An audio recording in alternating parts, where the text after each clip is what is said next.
Hey, everybody. Our summer break's coming to an end pretty soon, but we got a big cultural anniversary this week. June 11th, 1986, Ferris Bueller's Day Off debuted, and Mark Boucher and I did an episode about this a couple of months back. I need a quick addendum here. I heard from my sister, a bunch of Canadian listeners for some reason, really from across the country, just lay into me for not mentioning the Ben Stein scene. And it's hard to blame them. What an absolute perfect depiction of how bored high school kids are. Stein droning on and on in the background about tariffs and 1930s economic policy. It really did make him a star outside of academia and government. So good catch, everyone. So while Jason's on the beach and Eddie's driving around Knoxville with his new tiny tattoo and Mark's busy building other businesses in Florida, we're going to take a chance to revisit that episode and fix a couple of problems. I don't know how busy Mark really is. I saw him on Instagram this morning sitting on a park bench like Forrest Gump. Anyway, here we go to the Ferris Bueller episode. We'll be back with new episodes real soon, and thanks for listening. Hey, go to our sponsors page and buy their stuff. Use a bunch of sunscreen this summer. Enjoy any time you get away. College football is a little over 2 months away. God bless us all. Bueller. Bueller. Bueller. Bueller. Is there a director that captures Gen X? Spielberg, I guess, but he had so many great movies of the 70s, though. I'm going to give you John Hughes. There's an underrated movie called Dutch with Ed O'Neill, Curly Sue, Weird Science, The Great Outdoors. If you've not seen that one, you owe it to yourself. John Candy and Dan Aykroyd together is just so good in that one. Speaking of Candy, Planes, Trains, and Automobiles, Uncle Buck, the Vacation movies, the Home Alone movies, Pretty in Pink, 16 Candles, and of course, The Breakfast Club. But what about Ferris Bueller's Day Off? That movie turns 40 years old this year. And if there's a movie that captures both the decade and that era in general, it's got to be it. This film blends perfectly the cartoonish, buffoonish school principal bad guy with almost this superhero main character that gets over on all the adults and his sidekick. Man, everybody knew a Cameron. If you didn't know a Cameron, you were the Cameron. And frankly, he's my favorite character in the movie. I think this movie is about Cameron. So we're going to talk about this today, and we're going to do it with Mark Boucher. Let's start that right now.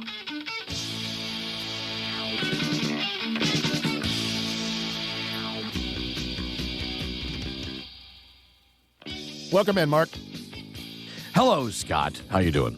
We are doing it up today. You heard the intro there. This movie really encapsulates that era. Let me start by making an addendum. Okay. When I said this movie captures that era better than any of his movies, if I'm honest, it's probably The Breakfast Club. I don't disagree. Or Pretty in Pink. I mean, any of those are almost on no the same doubt. level. Yeah, as far as capturing the angst of high school. Yeah. In the 80s. It probably captures it. Fast Times. There's a lot of them, but Bueller does it well. I actually remember seeing it the very first time. I remember going to the theater and seeing it. And I think I actually went back and saw it again. It was one of those movies. That's not a big deal for you. I remember you telling me, like, breathlessly, "Hey, man, I'm in line to see Ted. We just saw it." Like, okay. I'm not surprised. I think I saw Ted 2 or 3 times, yeah. Yeah, the talking bear. You called me between them to, breath, "Get out here." Like, okay. I'm going back in, man. I'm going to see it again. Yeah, so, I mean, the fact that you ran, like you're getting off a roller coaster and run into the line again, it's not that surprising. That's me. Yep. All right, so here's the deal. The Hughes films, like I mentioned in the intro, they all feel connected. That not like the Marvel movies. It's not like a universe. It kind of is. It's that same town, same suburb, but more by, not plot, but more by mood. Yeah, mood and just feel and vibe. And, I think they have more of that glue the farther away we get from that decade when they were all set. Yes. You know what I'm saying? That's so true. Every year that goes by, they all kind of get glued together even better to the point you just made, because we miss that decade more every year that goes by. Here's the prevailing thought of Ferris Bueller. He wasn't just skipping school. It's a day. First of all, there's no real way to spoil this movie. If you've not seen it, I think the 40-year rule is like, it's fair game now to mention, but it's hard. It would be hard to ruin this movie. You could tell the entire movie to someone and it would still be a great watch. I think it's unique in that you could do that. You could tell somebody the entire movie, and instead of feeling spoiled, they're going to want to go watch it immediately. Right. That's a great point. Yeah. So he was Yeah. just running this one-day masterclass on how to get by as a teenage kid. And look, it's a melodrama. It's the 1980s version of tying the damsel up, or the bad guy with the curly mustache and the top hat. Like, it is over the top, cartoonish, particularly when Rooney's at the house trying to break in, and there's faint little cartoon noises when he's running down the sidewalk. Yes. Like, so it just moves that line. All the adults are kind of witless, but first of all, the principal's the bad guy. His secretary is a riot. Isn't the principal, is he the same guy that shut off the containment unit in Ghostbusters? That's not the same guy, is it? Do I they don't just look think so. equally doofy? He is the same guy, though, that was arrested twice for failing to update his sex offender status in Florida. Like, for real, in real life? Absolutely. Yeah. Oh my God. That fits, man. Yeah. That fits perfectly. Yeah. Especially because you think back about that whole exchange that he had with Bueller's sister in the doorway of the house. And the scorching case of herpes. Yeah. Oh man, that tracks. Wow. Well, she's a female, so not entirely. Yeah, everybody's welcome to go read the details of Jeffrey Jones on their own, but yeah, he fell in. He had a tough time, from cursing out who he thought was a parent on the phone to being humiliated by a dog and some mud and some kids on a school bus. It does things to a man. I mean, that would mess me up for the rest of the day. So let's talk about the art of the fake out. The very first part of the movie, where it's establishing that Ferris is just this slick kid whose yuppie parents are, both working, in Chicago, and she's a realtor, and it turns out he's an advertising guy. We find that later at the restaurant, what he does. It's interesting, the way it was produced and the way it was written. It didn't really matter what they did. They were yuppies with kids. Right. Yeah, and it was just so perfect for the decade. First of all, advertising guys. Why are they always advertising? Darren Stevens, I think Leave It to Beaver's dad was in advertising. Wasn't why are they always written into stories and movies? Yeah, why are the advertising guys always? I don't know. Well, I have a theory on that. Yeah, Mad Men, that's what it was about. I think it's because that the industries are so entwined to begin with. It's easy to write it. Might be. The entire broadcasting industry makes all of its money from the advertising department. That's where they get their money from. Same for movies. So Ferris didn't just fake sick. This, like I said, this was Massacre. He ran a full-on theatrical production. His sister, who knew he was full of crap, was there at the door, and she's aggravated that he gets by with everything. Winks at her. This movie pulled down that fourth wall brilliantly. Over the top brilliant. Yeah, the use of breaking the fourth wall was a masterfully used tool.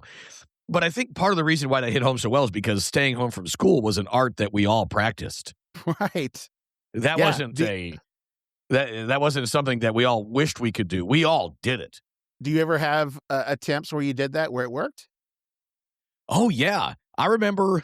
This was in high school. This was grade school though. But I learned that trick where you could take a hairdryer and you could aim it straight up and put a ping pong ball in the air, and the ping pong ball would just float in the air. It would just hover out, from the air cone of air coming out of a hairdryer. And I don't think that'll let you stay home. You could float this ball. No, that was why I stayed home, because I learned that trick. And I was like, this, I can't go to school now.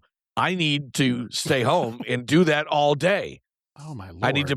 Yeah. So I think I really did the thing where you hold a thermometer up to a light bulb to make it fake a fever. And I did that, and it worked. And I stayed home all day and played with my ping pong ball. So you didn't go to a Cubs game or an art museum or a fancy restaurant. You played with a stayed home and played with physics all day long. There's different levels. I get it. Yeah. But there's a good point that Bueller made there that is relevant, and that is that when you're faking a fever, you can't overdo it. And when he went through a whole monologue on this about how when you're pretending to be sick, you got to pretend at the right level. Because if you don't pretend enough, you got to go to school anyway. And if you pretend too much, you're going to end up with a trip to the doctor, and you don't want that either. I said that's worse than school. Yeah. Oh, yeah. Well, my mom was a nurse, and I needed to have a whaling harpoon through my chest to stay home from school. Oh. Well, you're going to laugh at this. My mom also was a nurse, but she was, you're about to go, well, that tracks. She was a psychiatric nurse.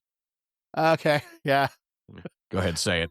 She said, wow, this kid, look, in my professional opinion, he needs to stay home. He does not need to be around other children today. Oh, boy. Yeah. Okay. Yeah, that does track. Yeah, I know. Yeah. That's why I always do the dramatic pause when I tell people that my mom was a psychiatric nurse. So let's talk about my favorite character of the movie, Cameron. Yeah, you said Cameron. He is. This movie is about him. He's the emotional center of the movie. His dad's Ferrari is the symbol of pressure, fear, control, all that nonsense. Ferris was the chaos agent, the guy that, you painted with the broad brush. But the delicate strokes of this movie is absolutely Cameron.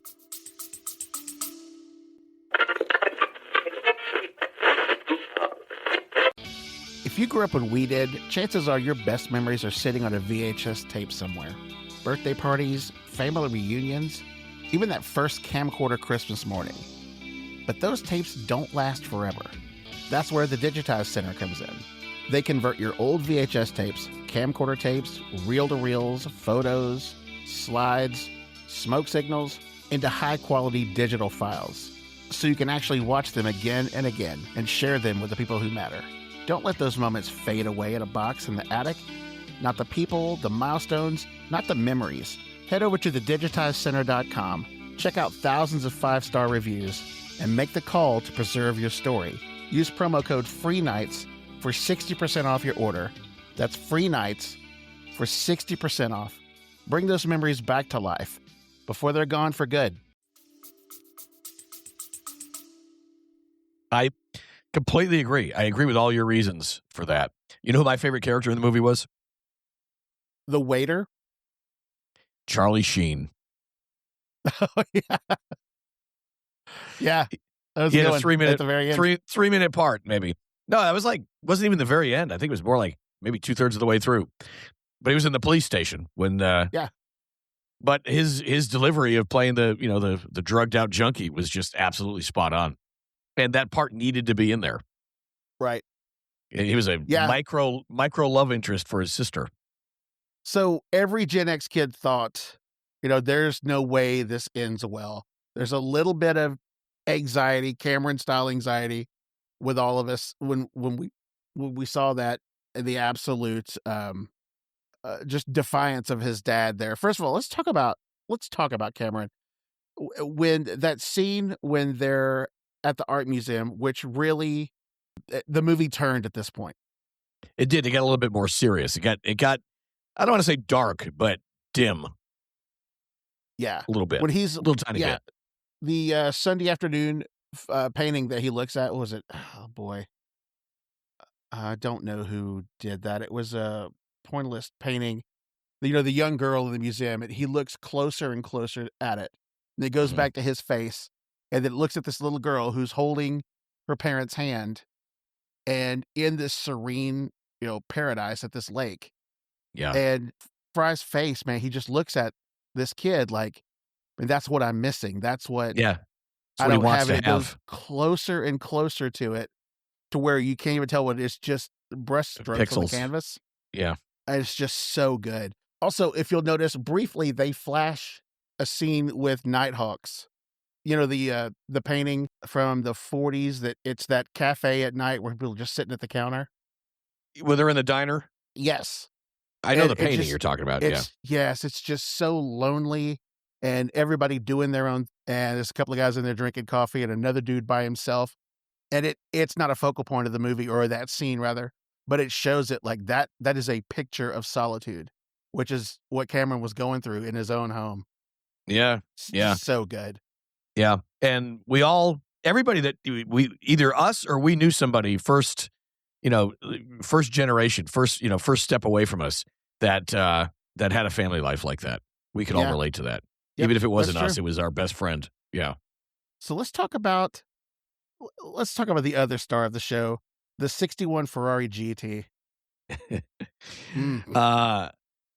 And if correct me if I'm wrong, but they didn't have none of the cars they used in the movie were actual Ferraris, right? They were all kits. No, there was one that they showed when they opened it up. Like they had they had one. It was valued at $350,000. It's now over 20 million. My God, yeah, 1980s money. That's a lot of money. So the first time we see the car, that's an actual one. That is, and then they took those diapers that Frye's dad rubbed it with and carried it away with those, I'm sure, because what a beautiful car. Under steep supervision. Yeah. Right. So there's probably an insurance agent there at the time. Oh, I imagine. They built three replicas. One had there's two different stories. One is a 408 cubic inch Ford Windsor. The other is a Ford 5.0 engine, which is in my truck. So I kind of have a Ferrari. You kind of basically do. Yeah. Yeah. So they had a replica. They had one of the replicas. They had three tiers. One was just fiberglass and plywood with no engine in it. And that's the one, of course, that they filmed in the trees that got destroyed. Yeah. But there was another one that sold for almost $400,000 in 2020 that had the Ford engine in it that, according to the crew, overheated all the time because it was just a rat rod of parts that was it concealed in this beautiful body. And so it didn't work right. But it was used for the scenes where they're driving around Chicago. But, good enough. Also, they were automatics because Bueller couldn't drive a stick. Is that true? Yes. All right. So. Yeah. Matthew Broderick. He learned to drive a stick later, just in time to go kill somebody in Ireland driving a stick on the roads over there. So that's cool. That's a happy story. Yeah. Ferris eventually. So what? He went to Ireland and got in a car crash? Yes. And someone died. And I guess he Ferris Buellered himself out of that too, because he didn't do jail time. I don't know how he got by. Yeah, before the cops showed up, he ran a cable up into the ceiling and attached it to the driver's arm. Right. Look at this guy. Yeah, I don't know how he did it, but he made a snoring soundtrack that came out of the car stereo. Man, that scene is just so, and that's what I meant by cartoonish. It was just so Roadrunner Coyote with all the contraptions like the Rube Goldberg, like everything had to work, the trophy on the string. And it was just so well done. You know what I noticed too, this last time when I was watching it, the Matthew Broderick character in Ferris Bueller's Day Off is basically the same character that he was in War Games. Right. Pretty much the same exact character. Yeah. Well, Tom Cruise syndrome. Yeah. I know exactly what you mean by that. Yeah, I agree. Don't reinvent the wheel. Yeah. So the scene downtown, these guys made the most of their time. They went to a Braves game, Cubs and Braves. So they did a couple of innings there. We're on TV while Rooney is at the pizza place, the arcade. And the very game where they're at, they show him on screen. Rudy's there cleaning himself up. And then, of course, the classic parade scene. Read about that today. That was filmed over 2 different weekends. There was an actual German-American, it's von Steuben Day, and it's in Chicago, and they filmed it during there.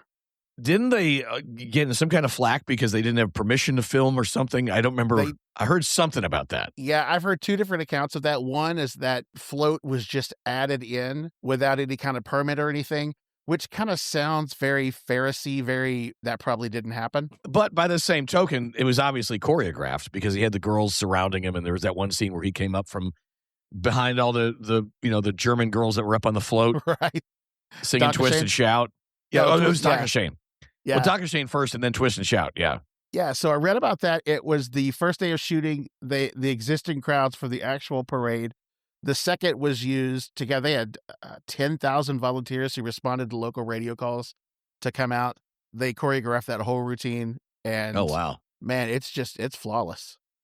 That's pretty cool. Yeah. That's actually more cool than getting away with just, crashing a real parade. Yeah, I don't know that this happens today. You had to have things perfectly aligned and hope that it works out. There would be drones everywhere. They would have to redo it. It would be CGI. It is the golden age of 80s movie greatness.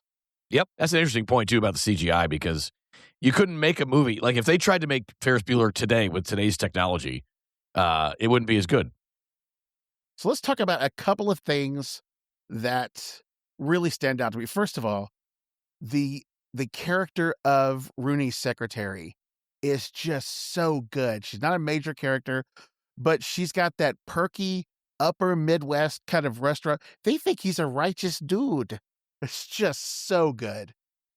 Was she, and this might be a bit of a stretch, was she the same woman that played the waitress in, what was that Vin Diesel movie? Where he wakes up, they like kidnapped him and he wakes up in a diner and they like, dude, you don't know. What was that Vin Diesel movie? Gives a shit. Yeah.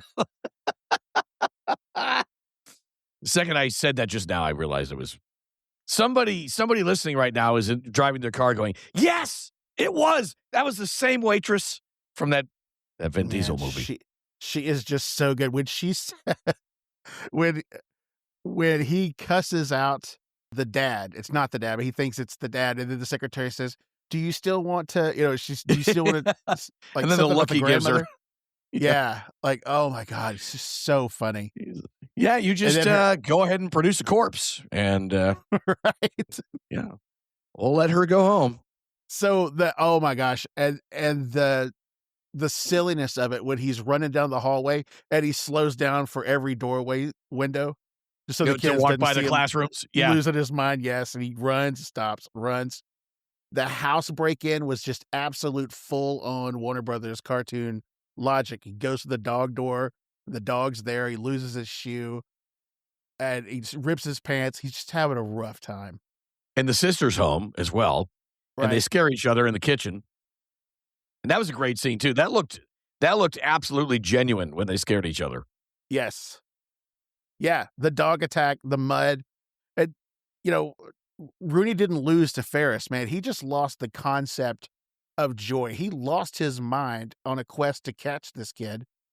And he lost, I mean, his school could have been burning down. He was after one kid. It was just, yep. Yeah. You just kind of see like his fall into madness. And there's Ferris in the hot tub with Sloane. God, Sloane. Well, Sloane was, yeah. Dude, I got a weakness for brunettes. I have since I fell in love with Janice on The Price is Right when I was 4. It's funny that you know the name of one of the people on The Price is Right. Maria on Sesame Street. Like, yeah. Yeah, I remember Maria on Sesame Street. I remember her very well. I remember her very well. Anyway, so yeah, she's a handsome lady.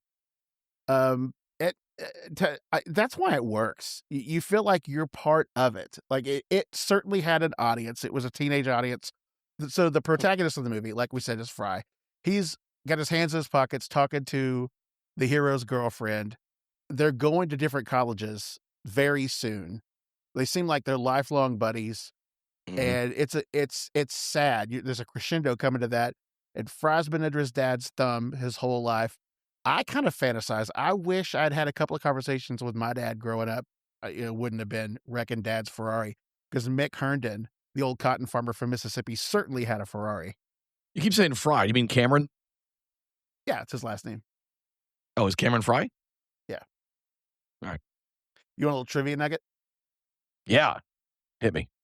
Cameron wore an actual Gordie Howe jersey. Gordie Howe got wind of the script and sent one of his actual game-used jerseys for that movie. No way. I grew up watching Gordie Howe in Hartford playing for the Whalers. With his sharpened elbows?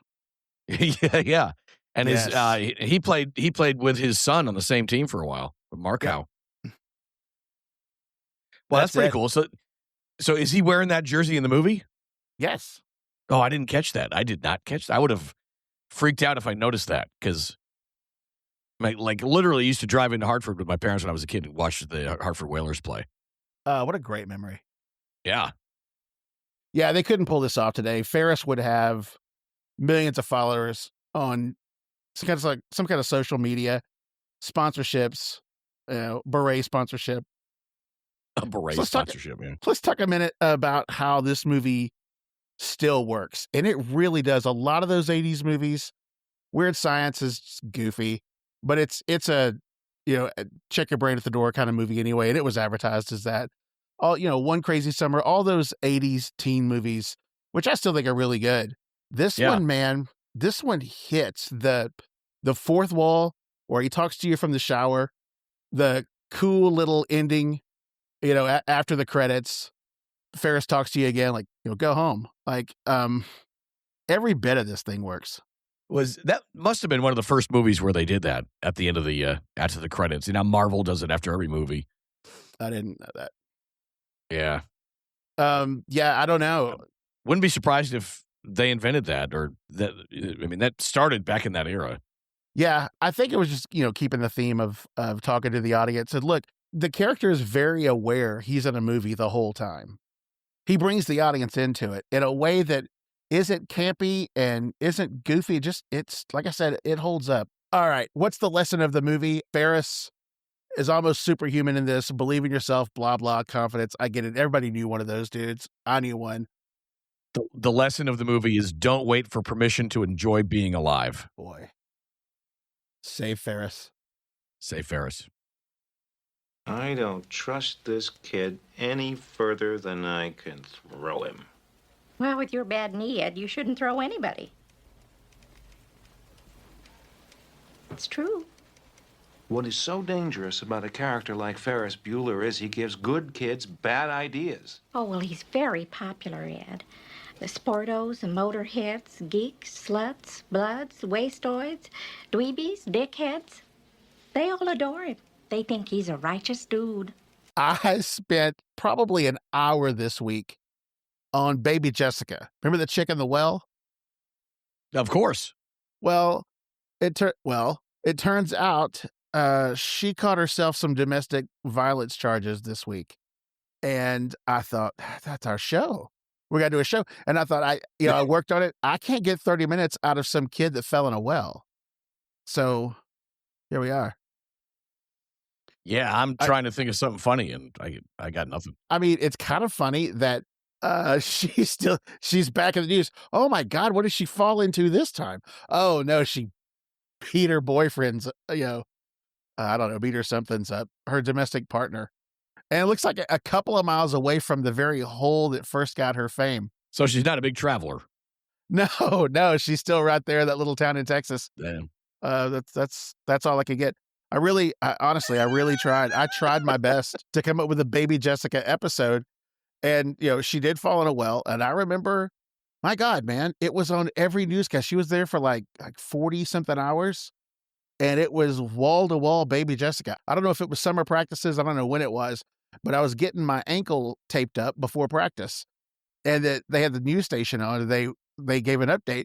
Baby Jessica still in the well. And I remember the manager of the team. He was a doctor. He was our medical doctor was a coach. And I remember him saying out loud, God, he like cursing and like, people are taking this rough. Like, it's just one kid. It's one kid. Just put one of those crane things down there from the arcade. It's gonna let her slip out every once in a while. That's part of the scam. That's how they get extra tokens. But they'll get her out of there. And sure enough, they did. And she lived to beat her boyfriend up and beat her boyfriend up. Yeah. Yeah. All right. Yeah. Probably have. Yeah. There's just not very much funny about that. We might as well do an episode about the Challenger blowing up. No one would ever do an episode about that. Scott, there's humor in everything. I will direct people to the February 13th of this year on the Free Nights and Weekends podcast website. We've got a full episode about that. So you can make fun of it. Oh, you do? Yeah. Oh, sweet. Yeah. A longtime listener, Jason Dean, said, did you tell the joke? What's the last thing the teacher said to her husband before she left? You feed the dog, I'll feed the fish. I don't think that's appropriate. Oh, my God. Yeah. That's not appropriate. It's very, very Gen X how we handled trauma, but I'm not going to allow that on my broadcast. I'm not going to say that and have it on the podcast. All right. So you actually did an episode on that. That's awesome. Yeah. It was hilarious. What's great about that is I was joking. And you're like, nope, hold my beer, man. No. February 13th. Yeah. Yeah, it was our Valentine's Day feel-good special. Yeah, of course it was. This year. Yeah, it was pretty good. The show's over, and I don't know what to do with myself till next Friday. You could spend hours making your own free nights and weekends t-shirts and coffee mugs, but now there's a better way. There's got to be a better way. Yeah, I just said that. Oh, I didn't know what that meant. A quality industrial sewing machine could cost more than $20,000 probably. Would you pay $200 for a gorgeous free nights and weekends magnet? I would. Probably. I guess. Not with this special offer, you won't. Follow the FNAW swag link on this player, and you'll spend a fraction of that on quality FNAW merchandise you crave. No more downloading sketchy copies of design software. No more blacking out with rage, trying to get the typeset all lined up perfectly. We do all that. Follow the link for the finest t-shirts, mugs, koozies, and tumblers, and support the show. Operators are standing by.